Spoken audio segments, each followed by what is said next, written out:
What up, Hockey World? Welcome to the HockeyBuzzcast. That's the whitest thing that you could do. I know. Today I'm wearing the Quebec Nordiques jersey with Joe Sakic. Joe Sakic's number 88, which is the jersey he wore the first year. Why? Why, you ask? I'm glad you did. This is the story. There's lots of different versions of this story, but what I've been told more than anything else is this. So basically, Joe Sakic gets is a rookie. And his rookie year, Alain Cote is number 19 on the Quebec Nordiques, and that's the number he wanted. Mm-hmm. But knowing full well that the following year, certain Mr. Lindros, number 88, could be drafted, he decided that he would take number 88 until Cote left, and then and also kind of as like a little subtle FU to Lindros. So that was that plus he probably wanted to get a Rolex out of it if Lindros would go. Right, or something like that. But that was his deal. So but then it never worked out. Russ, you got something to say? I'm sorry. Well, apparently Mike does. Go ahead, Mike. You first. Well, no, it's just a little thing. When someone's name on Twitter is trending, I always get scared. Yeah. And this morning I check it, and Phil Collins' name is trending on Twitter. As is Betty White.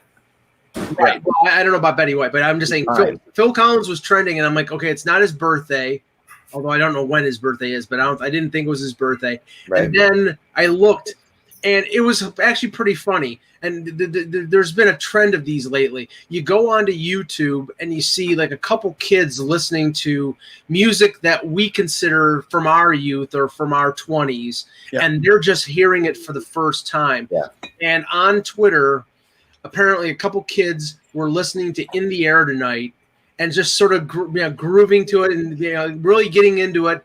And then all of a sudden and they're like, oh my God, this is unbelievable. I don't know if it's really for real or if these kids actually never heard In the Air Tonight. No, I don't think they ever heard it. But that's the reason why it was trending. Yeah. Yeah. The drums really got them. That's what it was. So that was cool. All right. So the NFL gave their players until yesterday at around 5:00 to opt out, which again, the NFL is the worst because they already can cut you without paying you for the most part, unless you're a big star and you got your money up front. So they already have you that way. But the NFL gave everybody till 4:00 yesterday, and 66 players opted out. Now that's a lot. Really? The New England Patriots had the most with 8. And what's funny is, we all look at Bill Belichick as the best coach because there's no question he is.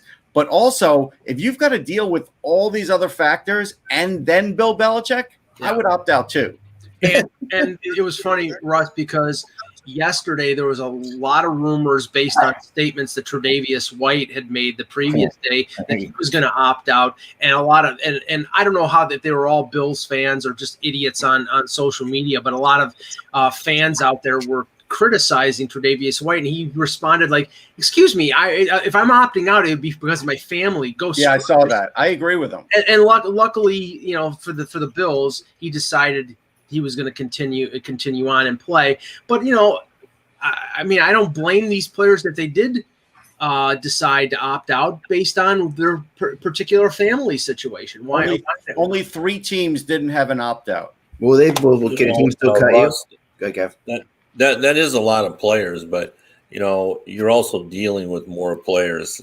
Sure. In football, like on the Lions, the 3 guys that opted out, guys that none of you have ever heard of. Yeah, right. They're all taxi squad guys. So KT lost 2 starters. Yeah. The point is still the same. I'm just saying that. The big number reflects the fact that they have 80 people under contract or. The taxi squad guys. All right, let's get on here. Let's get on. We got so much crazy stuff to talk about as we about enter what might be the most fun day in hockey we've seen in a long time. We're just going to let Mike go for 30 minutes straight, and then we'll all weigh in. Yeah, we can do that. Maybe doing it. You guys have anything else to do? We need to start. I have a major announcement, though. Okay, we're major. So all right, we'll start. Here we go. Ready? We'll go right to you. Hello, Hockey World. Today is Friday, August 7th, 2020. I'm Michael Agello.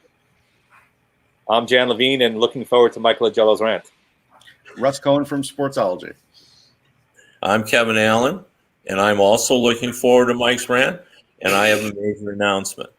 Having watched the Toronto Maple Leafs last night blow that lead, and then afterward getting a few emails from people about who is going to get Lafreniere in the draft, I'm hereby announcing that I am totally on board with Mike believing that the Maple Leafs will never win a big game. So, never, ever again. I will never, ever believe in the Toronto Maple Leafs. I'm totally aboard with Mike on this. Totally aboard. And like my friend Eklund, I'm going to be a conspiracy theorist and join to believe that either the Edmonton Oilers or the Pittsburgh Penguins or perhaps even the Toronto Maple Leafs will get Lafreniere. So that is there could be a 33% chance of that happening, Kevin. Yeah, no, for sure. So I've never been a conspiracy theorist in my life, but I am now on board with my friend Eklund.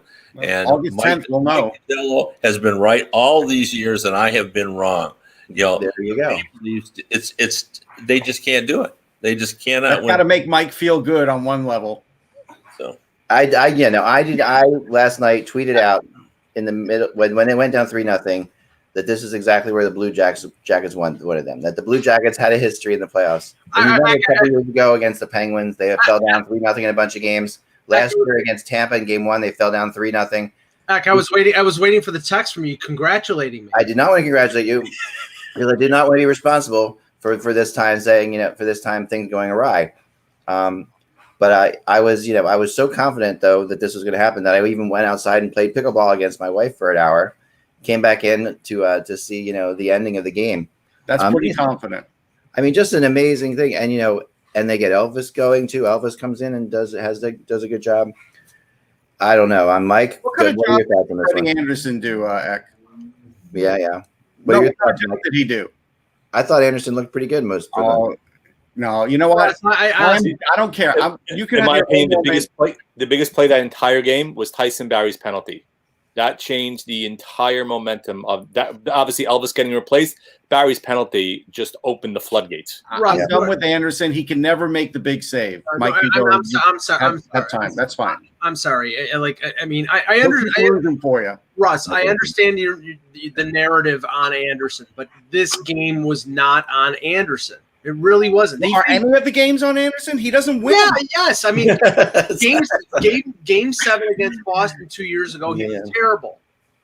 I mean, there are times where Anderson is responsible, but when you give up 43 shots on goal to a team that doesn't have really a good offense, I mean, they're a fantastic defense club, then it's on the players in front of them. And even Sheldon Keefe after the game came out and said, I didn't like the way we played when we were up 1-0, 2-0, or 3-0. He completely trashed the entire game the way they played. Now, I'm sure if they had won the game 5-1, he wouldn't be coming out and saying that. He'd just take the victory and walk forward from there. But nobody in their right mind, even when they're up 3-0, felt comfortable with the Maple Leafs winning that game, because anybody who's watched that team all year knows that they're not capable of holding a lead. They have collective attention deficit disorder. When you're up 3-0 in a playoff game against a team that has scoring issues, I'm not saying to use a Stratomatic term, you don't go in and play a 1-0. Yeah, you don't. You don't go in and play shit, but if you're capable of playing competent defensively, you just play competent defensively, keep them to the outside, let your goaltender make the saves and win the game. What did the Leafs do? The Leafs continue to play what I thought was sort of irresponsible defensive hockey. I mean, the goal that Dubois scored, the goal that Dubois scored was a 2-on-1 break. A 2-on-1 in 10 minutes left to go in the third period. There's no way you should be pinching in at the blue line and not having a forward, who, by the way, was Kasperi Kapanen, didn't come back and cover. And then in overtime, I understand overtime, the rules are thrown out. But when, Morgan Riley is deep in the zone and Tyson Barrie, instead of throwing it around the boards and keeping the puck in the zone. He throws it into Tavares, who's covered. Tavares loses the puck on a great play by Texier, and then Dubois goes the other way, and Barry covers the wrong guy and lets Dubois go in a breakaway. This is not on Anderson. It's on this entire team because they do not know, and they have never known how to play defense or hold on to a lead, and it could end up destroying their chances in this. But his entire time there, he has a losing record in the playoffs. Period. Like he just does. I'm not disputing that, but it's not all on him. Yeah, I'm not saying it's all on him. Lose that many playoff rounds in a row and continue. That's all I'm saying. Bottom line, no matter how well he plays, right? You sometimes have to make a change, and if they don't have a lot of options to make, I think you have to look at Freddie Anderson and say, we haven't been able to get anywhere with Freddie Anderson. Kevin, I mean, this is where what I'm looking at here. I mean, he bailed on you. Okay, when he comes back. No, I mean, okay.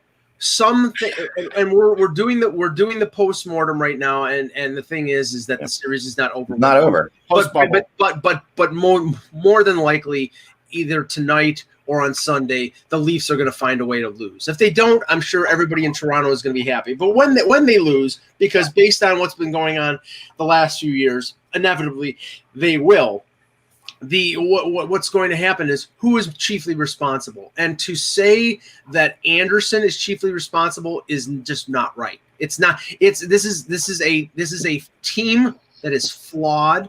Yeah. I mean, you would have to blame Dubas in part because he's assembled this team. You'd have to blame the players especially the core group. Who, I mean, I thought Matthews was fantastic last night. Matthews was fantastic, but.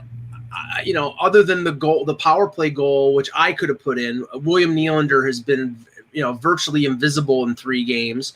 Mitch Marner has not played okay. He's played about Mitch Marner has not played well at all. But let's just say this: for the amount of money that he's making, you expect more results. He's been the talent level he has. I mean, he's just not doing. I mean, he's way too talented to play this way. He has to step it up. I mean. Then they did the weird thing. Now you watch more Leafs games than I do, but I always thought that Marner played with Tavares, and usually, and Matthews plays with Nylander. Yes. Why was that changed around last night? Like why not? Well, it was changed in game 2 after they were ineffective in game 1. They flip-flop Marner and Nylander, and it worked because Tavares had a big game in game 2, right. and so did Matthews. But for most of the season, Nylander played with Tavares. Yeah, I would say it was about 50%. They sort of split it down the middle. They do good to draw. Okay, all right. Yeah, so they both tandem, and I think just because they were not good in game 1, they decided to flip things around in game 2. Yeah, but here's an example, Mike, and I know you're going to tell me the team was better, whatever. But Felix Potvin had 5 career playoff shutouts for the Leafs. Mm-hmm. Freddie Anderson has 1. Yeah, and that was Tuesday. Right. 1. Yeah, 1. You need more out of this guy. I'm not saying he is a big component in this whole soup. Russ, when you're that's, I mean, is Dubas in trouble? When you're playing in front of a defense that is challenged, that it's impossible to get shutouts. Now, Kevin, what I was going to say is we're doing a postmortem right now when the team isn't dead yet. But like I said, I expect them either tonight or Thursday to lose, and if they do, then I think Kyle Dubas has to reconsider the structure of this team because again, he's got $40 million invested in 4 forwards, and offense is not a problem and creativity is not a problem, but I think that's thrown down the toilet when you can't hold a lead. And they simply, over 4 years with this core group, minus Tavares the first year, mm-hmm. or second, the first 2 years, they can't hold a lead. They never, and I don't think the loss yesterday was on Freddie Anderson. It's just this team can't play defense. Well, I agree with everything you said. I'm always going to agree with everything you say now. That was one of the worst losses that I can remember seeing. And, it's funny. Milbury almost predicted it as well. And he kept saying, Columbus would have to get 4 goals, in order to win this game. And he said it in such a way that I thought, I think he thinks this is going to happen. What was bothersome to me more than anything else is that we had witnessed in Game 2 a sterling performance by the Maple Leafs. Yeah, one of the better performances that they've had in recent vintage. Yeah, and it was a style of play that would have allowed them to be successful against most of the teams in this league. They played very, very well in that game. So to come off that performance and then revert to this, number one. And number two is, they weren't doing this against the Tampa Bay Lightning. Right. Great offense. This was a team that struggles to create offense. And Dubois obviously has, took a step this season in his development. Obviously this game is going to do a lot for his confidence as well. But, he's not Sidney Crosby. And, he's not Connor McDavid.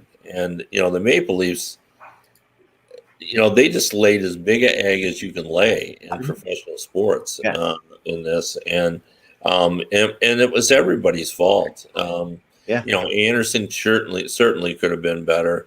But defensively, they weren't good enough. Even the Stars, you got to keep pressing. They know what kind of team they are. So if they're up 3-0, they got to go build a 4-0 lead.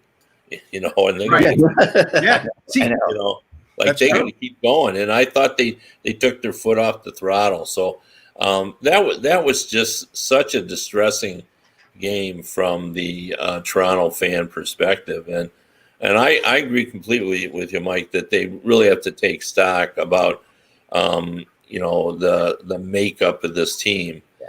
And, it was already going to happen anyway, just because, with the way that the pandemic is going to play havoc with everyone's salary caps, they were going to have to move, somebody. But now I think they've got even more reasons to do that. They've got to basically get a defense that can play in the playoffs. These guys don't seem to be ready to do that. I mean, it's a completely different defensive style in the postseason, and I haven't seen them sort of embrace that. That was such an incredible game. Yeah, well, it was amazing. My thinking is this too. It's like they have been unable to, for some reason, they want to get rid of every defenseman that's not a number 1 or number 2 defenseman on the team. Like they are unwilling to develop 3, 4, 5, and 6 defensemen. To me, it's just astonishing that every year they just. I mean, Gardner had his issues, right? No question about it. Gardner made mistakes. Cody Ceci has his issues too. But is Cody Ceci not worth maybe considering keeping around? I would consider it. No. I mean, it's like everyone, like Mike says immediately, no. I know. Because he's going to want to be paid at the level of a 3-4 defenseman when he's a 5-6 defenseman. But isn't it a 3-4 defenseman? Maybe. I mean, he's not that old. No, I'm not. It's not age. No, but I think he's a legitimate 3-4 defenseman. He's a 2 on your team. Okay. I mean, he's a 2 on the Leafs right now. I'll just use this as an example. He's making $4.5 million right now. Yeah. He's had what everybody considers a below average year in a market where every mistake is exposed. If you think he's, if he's willing to take a 1-year deal of $2 million, then they might re-sign him. He's not going to do that. So he's worth a lot more than that, and he should be worth more than that to you guys. He's going to have to get that someplace other than Toronto because he hasn't earned that in Toronto. But what Kevin's talking about is going to cost money unless you want guys like Michael Stone or somebody like that say, I played in the playoffs. Who are you really going to get? Yeah, who are these guys? Who are these guys that are going to be way better than Cody Ceci? I mean, at least Cody Ceci this year. Placement value is going to cost you. Right, but obviously the current mix is not working. I mean, you're going to lose Barry, so the mix will be and that again, to look back and just we won't belabor the point because again, we'll probably be talking about this on Monday when they lose. The fact that they traded Jake Gardner, or they let Jake Gardner walk in free agency, and they make the deal for Tyson Barrie, who everyone at the time of the deal considered a right-handed Jake Gardner. Now, if you went into it realizing that he is an offenseman, he's not a shutdown defender, that he's a power play quarterback, that he's a puck rusher, okay, you're accepting but the thing is that didn't fit what Mike Babcock wanted, and it really didn't fit what Sheldon Keefe wanted, and Keefe did a better job at making the best of making lemonade out of lemons. Okay. So, but the problem is that Tyson Barrie was not the type of defenseman that the Leafs needed at the time. What they need is a guy like Alex Pietrangelo. Now, are they going to get him? Probably not. Of course, everybody needs Alex Pietrangelo. Right. What they should have been looking at is a guy like Justin Braun. Braun. Right. Well, that's the kind of player they should be looking at. Brendan Dillon. Now those guys are going to be hard to get. Now Braun will be out there, but you're going to spend the same money on Braun that you would Ceci. I would pay Braun over Ceci. I think Braun fits them better than Ceci does. But I don't even know if he'll be available. I'm just saying. Braun's a UFA. He should be available. More than likely, Russ. No, but I mean, he may stay where he is. Yeah, no, he might just resign there for sure. More than likely, what the Leafs are going to do, as you know, is they have a couple young defensemen who will be on their entry-level contracts, and Sandin and Liljegren. They'll probably be in the mix. They'll re-sign Travis Dermott. But the thing is, I think that if you're talking about like the changes that they need to make in terms of change of philosophy, you need a big defenseman to play on the top pairing, to play alongside Morgan Riley, who can shut down a team. Right. And that's Pietrangelo. And if you hope to go and get him, then the only way to go out and get him is by clearing at least probably $8 million in cap space, and that is William Nylander. Now, whether they do that or not, sorry. I was just gonna say, Mike, one more thing that probably just was distressing. It was either the second or third goal for Pierre-Luc Dubois. He outskated the entire Leafs team, including Morgan Riley. He skated around everybody. Yeah, that was the game. Yeah. And that was not a problem for him. He had more desire than any of the Leafs players on the ice. Yeah, no. We have to move on, but I think we're going to talk more about the Leafs. And we won't do the official, postseason thing yet, because there is another game today. I'll dress as Jack Klugman and Quincy. Listen, I still think the Leafs could win their next game because I think they're going to dig deep. I don't think they'll win the series, but they might win the next game. So there is an irony today that the Montreal Canadiens could move on while the Leafs get eliminated today. And at the same time, the Islanders, without John Tavares, could move on while the Leafs get eliminated today. And that's not a lot of fun either. But we'll get to the Islanders and then later. But let's talk about the Canucks and the Wild game for a second, because that game. I mean, what happened to the Wild after first two games? The first game and their game against Colorado in the beginning of they looked awesome, and now suddenly they're 0 for 7 on the power play, and I just think the Canucks got better. And 0 for 7 on the power play. I mean, that kind of spells out the power play is a big deal, and I do think the Canucks got better. Yeah, remember they have young players. I wrote about Quinn Hughes yesterday because right now he's tied with Ole Mata of all people for the most points by a defenseman in the playoffs. Not a rookie defenseman, all defenseman. And that's why I've been saying all year, he's a top 10 defenseman. Forget about, the Calder anymore. He's doing things in these playoffs that other defensemen can't do, skating-wise, passing-wise.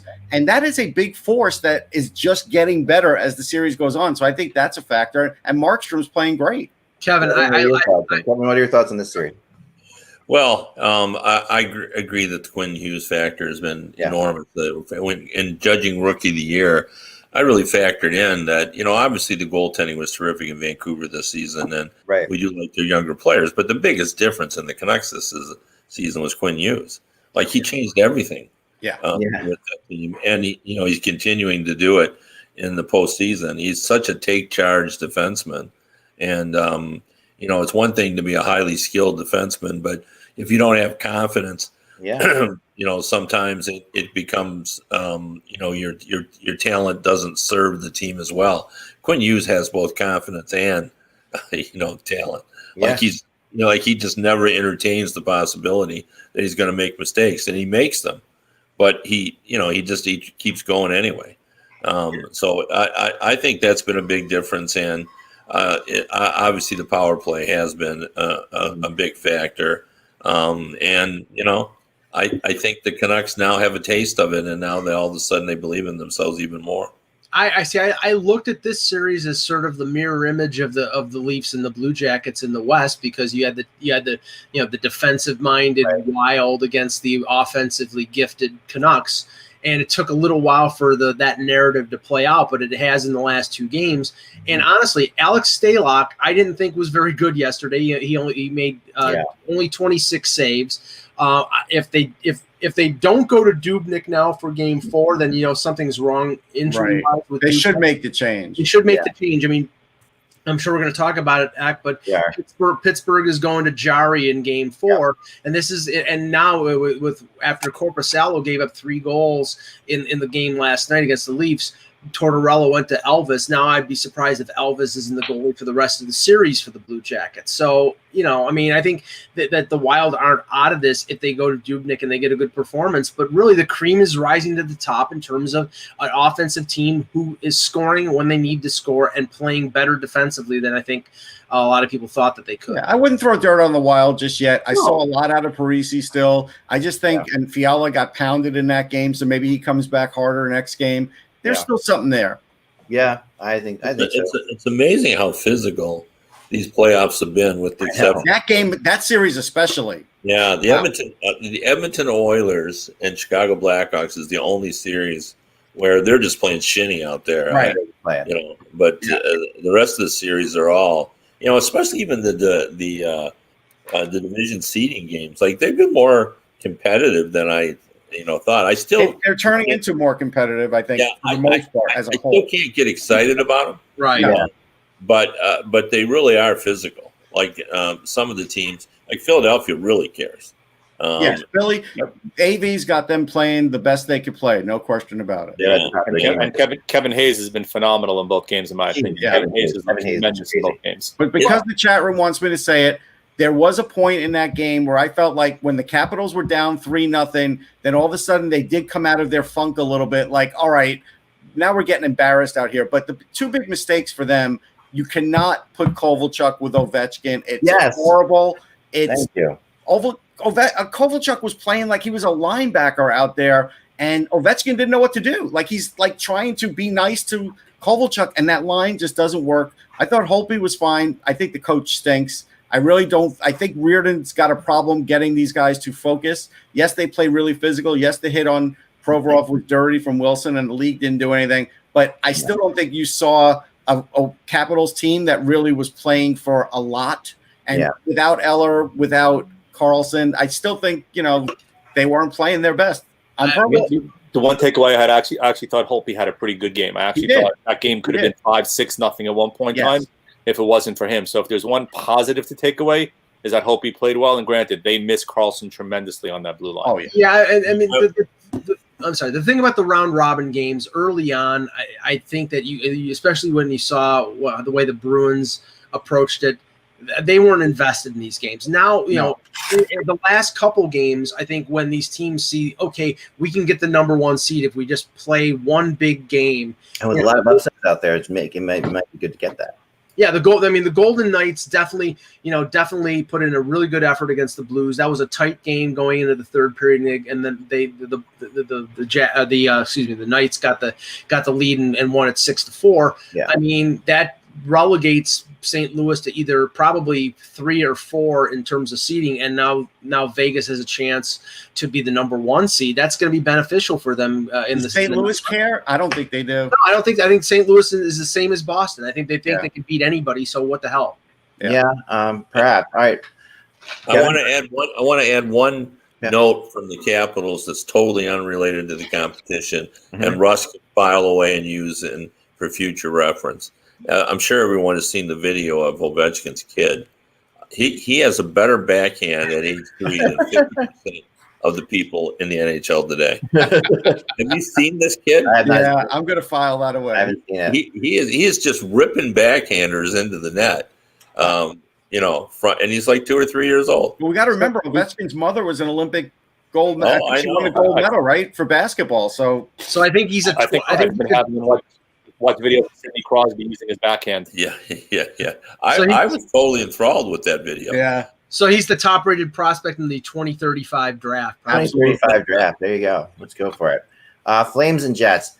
you got to kind of feel bad for the Jets. Okay, like I mean, this really, I just really fell apart instantaneously in game one for them. The Flames, it feels like the Flames have been here before, where they've gotten lucky in a round of play. I'm trying to in the first round of the playoffs. This isn't the first round of the playoffs, but I remember the Flames getting by somebody else who was really just beaten up to hell, and then they got smoked in the next round. I'm trying to remember when that is. I bet you, Randy in our chat room will remember. I think that was the year that they lost to Anaheim when I think Elliott was still in Calgary and they lost to Anaheim and it was in the second round. But I'll look it up. Yeah, I mean, I'm sure Randy will have it for us in a second because this is the Flames have had this happen before where they get a break and get through a series because the other team just completely, implodes.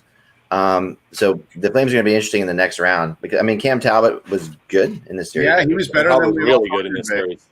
And we talked about Monahan having to have a better series, and he sure as heck stepped up. And Goudreau was great. Actually, Goudreau made a defensive play in that game that was fantastic.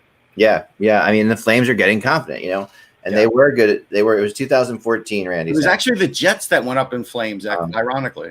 Yeah, yes, it was. Mute Russ for a while. That's a really bad one. But I don't think there's much else. I'm not going to spend much more time on this game because we have so many other things to get to. But that's where we are. So today we've got 6 elimination games, and we should talk about them really as we go through this. The Predators and Coyotes. I mean, we'll still go in order. Florida and the Islanders at noon. So like 26 minutes from now. Did the Islanders, have the Island, were the Islanders just off in a game, or do you think the Panthers may have actually gotten a little bit of momentum here? I think they were a little off. I think we talked about the Varlamov penalty for the trapezoid was bad. I do think the addition of Andy Green was good. I don't expect Florida to win. Unless Bobrovsky stands on his head, and I thought he was better last game, a lot better last game. I still think the Islanders are too good. They're gonna play that defensive style. Figure another 2-1 type game is what we're gonna look at. The Panthers only have 3 even strength goals in this series. Yeah, that's crazy. I didn't know that. That's crazy. I know. You can't win when you can't score even strength goals. Yeah, and when we looked at the Panthers going into the playoffs, we noticed.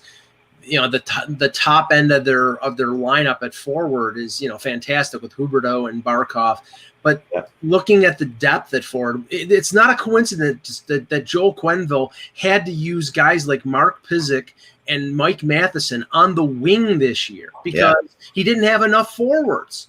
And what's crazy about that, Mike, is like they were the 6th highest scoring team in the NHL, and nobody really even knows that because. The team is so disjoint, and it doesn't feel like a contending team, and their depth isn't very good. It's the truth. So they were really good from January on too. They were one of the best teams. It's interesting. I mean, they really. I mean, the Flames. But it was still hard to go with them in this series. I mean, I went with the Jets, and it's just that the Jets had so much depth and everything like that. But obviously, but the problem with that series, Zach, is that that advantage evaporated once Scheifele's Achilles was crushed. No, exactly, and that's what I think killed them game one mentally. I think they, to a certain extent, checked out based upon the style in which that injury occurred. Yes. I think that had a material impact in terms of losing that game.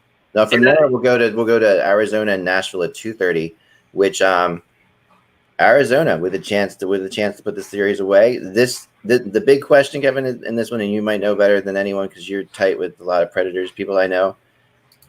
Are they going to go to Pekka Rinne? I don't know the answer to that, but I would, if I had to guess, wouldn't you guess yes? Yes, I would guess yes. Yeah, that's what I'm guessing too. I would think. I mean, Pekka. This is probably his last hurrah for the Predators. He's been there forever. I said yesterday I thought they should because he's basically an assistant captain or captain on this team, even though he doesn't wear it. He is even when he's not playing. Right? He is the spiritual leader on this team. Here's the thing, and I'll ask everyone this question because maybe it's just a misread on my part, but everybody you talk to in hockey, they say things like, if the Nashville Predators can just find themselves, they can make a run. They can make a run.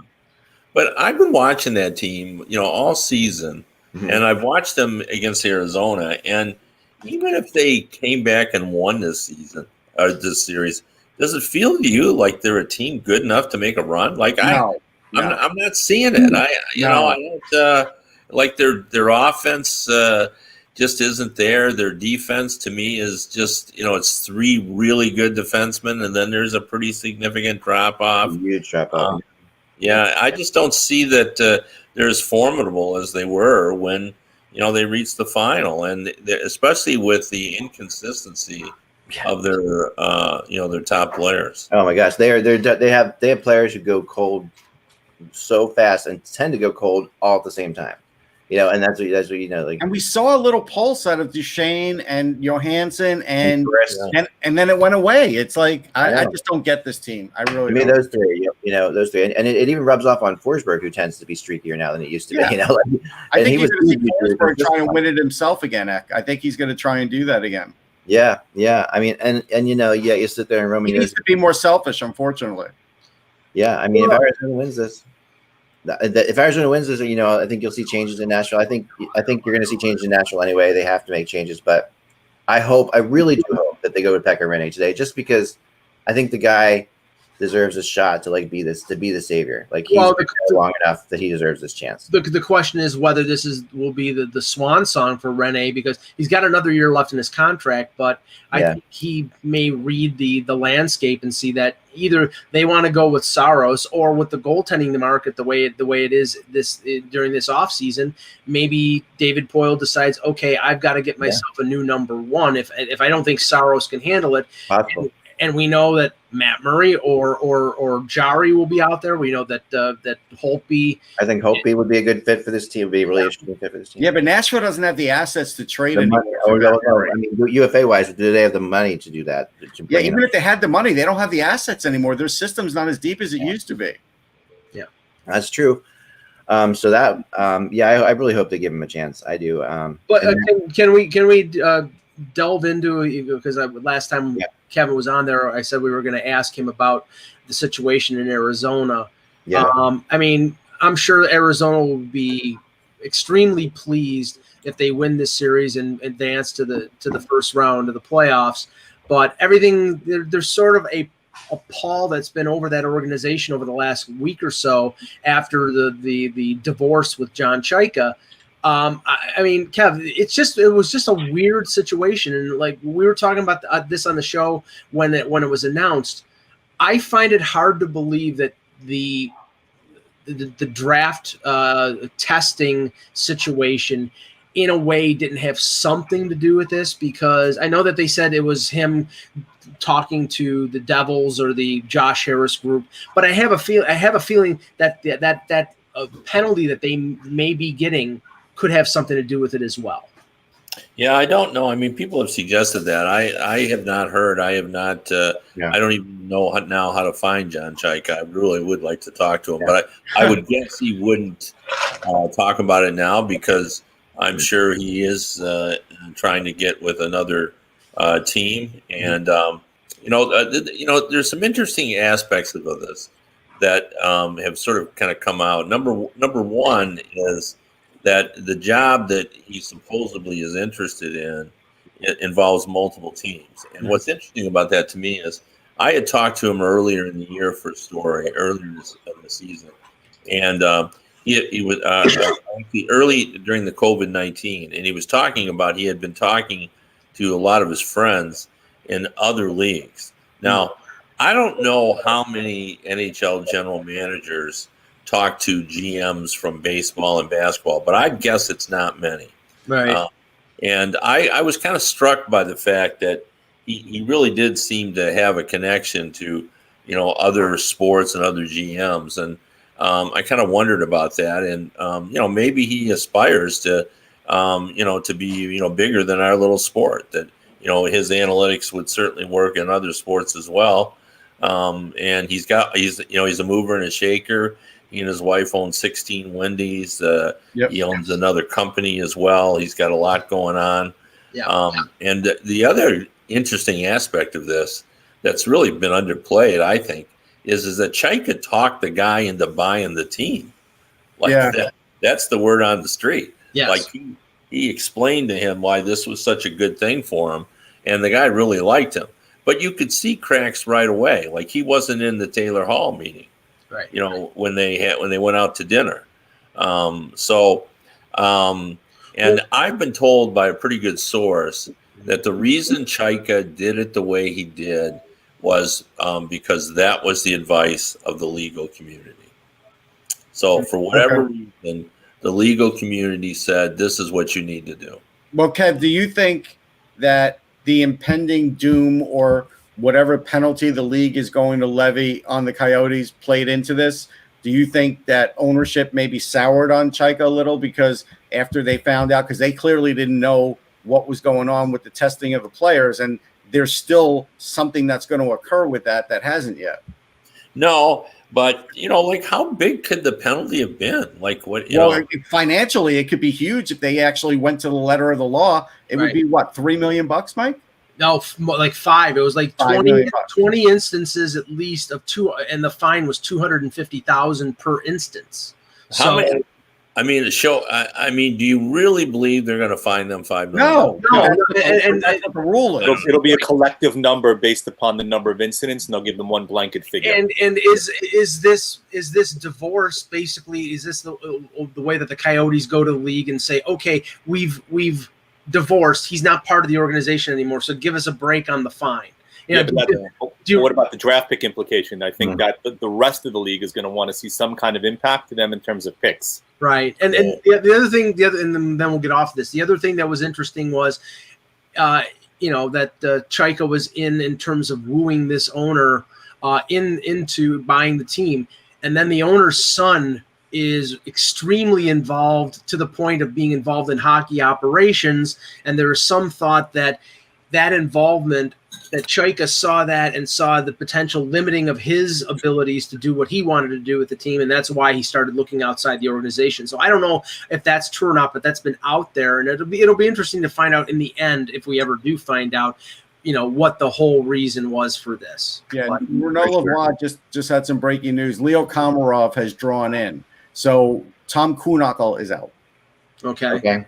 So that's that Trotz wants to grind out this game. So in what might be the 4 best, like the best quadruple header the NHL has ever had, they go from the Predators, the Coyotes, to the Penguins and Canadiens at 4:00. And this Sidney Crosby's birthday today. 4:00 on a Friday, man. That's going to be 4:00 on a Friday. Maybe this will stop the shore traffic for a while. No, nothing stops that. Nothing stops the shore traffic. But this is 4:00 Penguins. I mean, that's just going to be – that game is going to be insane. Tristan Jarry playing, as we talked about. I think it's the right move. Everybody kind of agree with that one? Yep. Yeah, I think it's the right move. But I have to say, again, this was tied to what you posted as part of your blog today. There is a sizable portion of the Habs Nation. It's what Kevin wrote about today. Yes. A sizable portion that are praying that this team loses because and I said this before too, they don't think this team is good enough to advance in the playoffs. And all they're doing by winning and beating Pittsburgh, this is the worst case scenario for them, is they take themselves out of the Lafreniere sweepstakes. Yeah. This is how I would characterize that. Yeah. Anybody under 35 wants to go for Lafreniere, and anyone over 35 wants to win the darn series. And I think that's true. I think so. We're looking at Lafreniere maybe having a shot at playing with either Crosby or Malkin, with McDavid or Draisaitl, or with Matthews and Marner, with Panarin or Zibanejad. Well, this is my article today. It's a rough life being him right now. My article today was this. Okay, so the teams so let's assume all the teams are up at 2-1, win their series, right? Let's just say that happens. Okay. Of the 8 teams who win, the 8 teams who are out, you've got, like you're saying, you've got the superstars there already. Of the 8 teams that would be out, Crosby, Malkin, McDavid, Draisaitl, Matthews, Tavares, Marner, Laine, Scheifele, and Panarin, all gone. And still there's superstars with Edmonton and Chicago, depending on who's out. And Barkov and Huberdeau. Yeah, but so the way I'm defining this is guys who aren't going to be who aren't at the potential that Lafreniere shows, right? The people, so I think all those guys are basically at Lafreniere's level. Barkov maybe isn't, I'm just saying, I don't know. He's close. He's pretty good. I think he is. All right. So maybe he is. So then the 8 teams who by winning won't get a shot at Lafreniere. I found 2 players, I think, that are at that level. as opposed to 10, who will, I think Patrick Kane is at that level. Well, yeah, no question. No question. And Elias Pettersson is at that level. Yeah, I think he is already. There's Johnny Gaudreau. I don't know. No. Well, we don't know. We're talking about Taylor Hall's not going to be with Arizona. Are you talking about like in the middle of his career or next year? I'm talking about like the guys that are like, this is a number 1 pick overall. Like this is like. But forget where he's going to forget the number. Yeah, but I do think he'd be better than Gaudreau. Yes. So here's the thing. I mean, like, so of the teams that if that also happens, here's the crazy thing: the winning percentage of the teams that will get a shot at Lafreniere is 588. The winning percentage of the teams that won't get a shot is 530. So that's what we're looking at right now. Well, yeah, I mean, this is like things got better for him by having the fact that there was a placeholder and it went to a second lottery. That improved things for him because now the chances are he's going to a much better team than he would have before. Yeah. So, I mean, so how do you approach this? I think Kevin's right. I think the older people will definitely not. And I think the Montreal Canadiens, so if you're the Montreal Canadiens, your management there, you're the general manager, Kevin, what do you want them to win, right? I mean, that's what you do.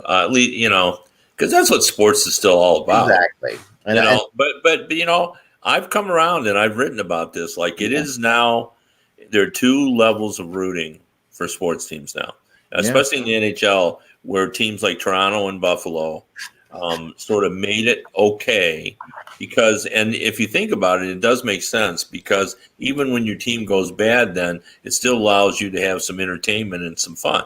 Right. Because now you're thinking about what we're going to get by being bad, and that's your level of rooting. So I think the team that invented that and did it twice, honestly, is the Pittsburgh Penguins. I think they did it twice. They did, but it wasn't acceptable back then. Yeah. But the landscape has changed, and now it is acceptable. I mean, you have to say that the Edmonton Oilers perfected it, but they did it on, and I'm just being by accident. By accident and by pure incompetence because the second Penguins, the thing that got Landon Crosby and Malcolm, that was pretty incompetent. Those Penguin teams. So here's the thing, no, some of that was pure tanking. It wasn't all incompetent. Yeah, some of it was. I mean, but to me, what is they learned how to tank when they got Lemieux. Let's be real. Yeah, I mean when you're taking out Frank Pietrangelo, who I think was their goalie, and putting in ex-Leaf Vincent Tremblay, who couldn't stop a beach ball if his life depended on it, and that was the reason that they put him in there so they could finish dead last ahead of New Jersey and get Lemieux. I mean, right, yeah. Oh yeah, no, that was a history of it. That's very, very, very historical, obviously, but Montreal, one thing you have to say, and I said this yesterday, talking to somebody who's in the bubble, they say this is the greatest team building thing that any company has ever done. I mean, and if Montreal, the closest to Montreal, and I said this yesterday, we had our Montreal writer Green on here yesterday, and I said to her, I'm like, the thing that the best thing for Montreal is for them to lose in Game 5, 3 overtimes. Like just to go as far as they possibly to get like. Yeah, I mean, ultimately, that's the best thing that could happen for the organization. Well, that's the best thing, maybe, because you also can't. I mean, we don't know how good he's going to be. Like advancing and losing in the next round is not the best thing that could happen for their organization. Do we see them advancing far enough to make a difference? Right? Are you looking at a one and done where you've cost yourself a shot at a guy who's a generational talent? Granted, a 1-in-8 shot, but do you really have? I'm granted. Look, it's obviously 50-50, but do you really have a 50-50 shot in the next round if you're playing the number 1 seed in the division? I mean, they're playing Tampa. You really think they're going to beat Tampa? No, but they're playing the Penguins. If, in my opinion, the 4 teams that are in there and the Penguins are basically on the same level. The four teams who got the buys and the Penguins, in my opinion, are on the same level, more so than even Edmonton is on the same level in the other conference, right? So I think that you actually have 5 teams in the East who are really. I mean, so them beating the Penguins, that's like beating one of those teams that's getting a bye. In my mind, it's. I think they're close enough. I think the Penguins. I mean, the Penguins were 1 point behind the Flyers. Yeah. So then after that game, after we find out what happens in that one, then we get to go to the it just the kids keep coming. We have Edmonton and Chicago, which is just going to be freaking crazy. I mean, who's in net for that one? Who's in net for that one? I mean, I bet he goes back to Smith, right?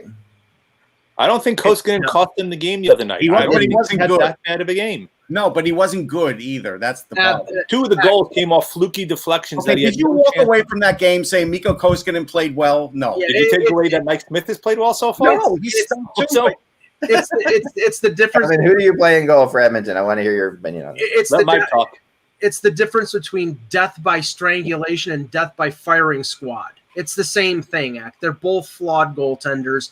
If it was me, I would go with Smith because at least he's a good puck handler behind the net. But coming off that game 1 where Chicago buried him early in the game, they may stick with Koskinen, and Koskinen is under contract for a few more years, whereas Smith is a 1-year guy. But you have to admit, if Edmonton plays defensively like they did in game 3, it doesn't matter if you have Terry Sawchuk in there, they're going to lose because they have to play better defensively.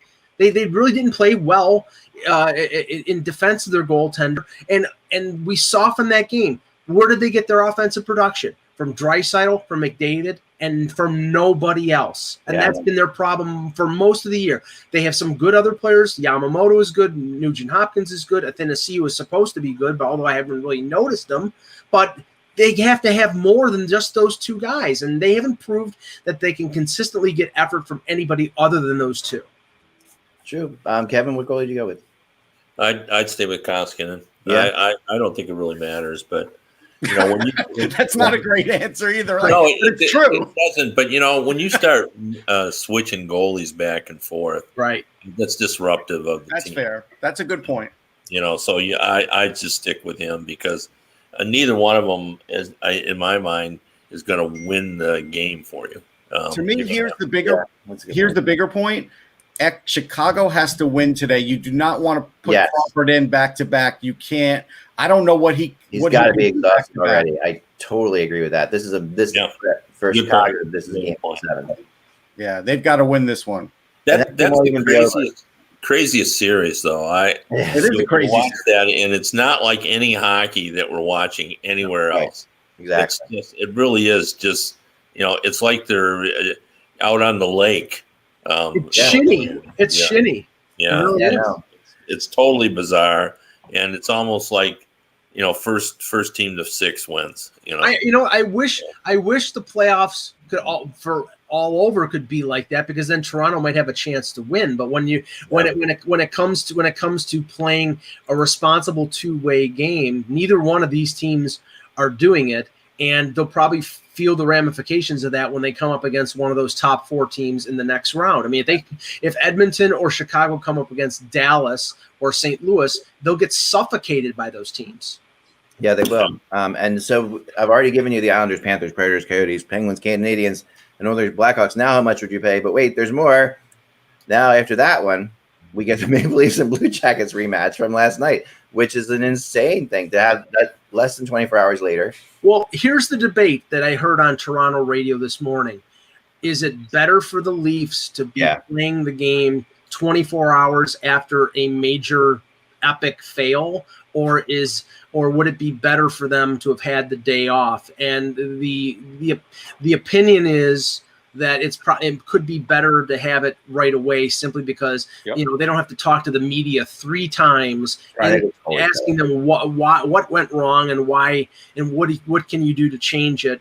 They're a little isolated in the bubble, so maybe they can tune some of that stuff out. The ramifications of what happened yesterday. I don't know. All I know is that Freddie Anderson has not played traditionally well in back-to-back and playing both games in back-to-back. And their record in back-to-backs this year, although this is different, this is playoff, is they lost 10 of 13 games in the second of back-to-back. But did they play Anderson in any of those? Couple, 2. I mean, they usually went to their backup, so that was the. I mean, and they're not going to Jack Campbell. Backup is epically not at Anderson's level. Big question for you, Mike: is Mitch Marner under pressure? He's not done well. Yeah. Yes, they're all under pressure. And no, but I mean, is he like a focus? Like Austin Matthews seems to take all the focus of the media good or bad, he seems to be the lightning rod. Yeah. It seems like Marner is like under the radar and he's not playing well. I don't think, based on the way Matthews has played in this series, I don't think he's been the focus. I think the only thing that put the focus on him was his immature response after game one, going after Steve Simmons. He's been consistently the best Leaf player on the ice. So but Marner has been, fairly middling. He hasn't really performed that great. He's been out there a lot. I think he's responsible, but offensively, that's the thing. He deferred 28 minutes last game. All right, so we have to move on. We have to move on quickly because we have one more game and we have 2 more minutes. Sorry about that. No, it's fine. And while I was talking about this game, I want all the panel here to tell me how many of these series are going to end today. That's what I want to know. I want your opinion on how many of these 6 series are going to end today. Canucks in the Wild is the last one. Again, I think this is good for the Wild to be playing 24 hours later. I think it's good for the Maple Leafs. I honestly do. I mean, no one wants to sit around and think about. It just gives you too much time to think. And the Wild is maybe a little bit more physical series. This is the crazy physical series, and I don't know. I think that this one we already kind of talked about because we already talked about this series. So let's go to Mike. Mike, how many, and which one of these series is going to go to a game 5?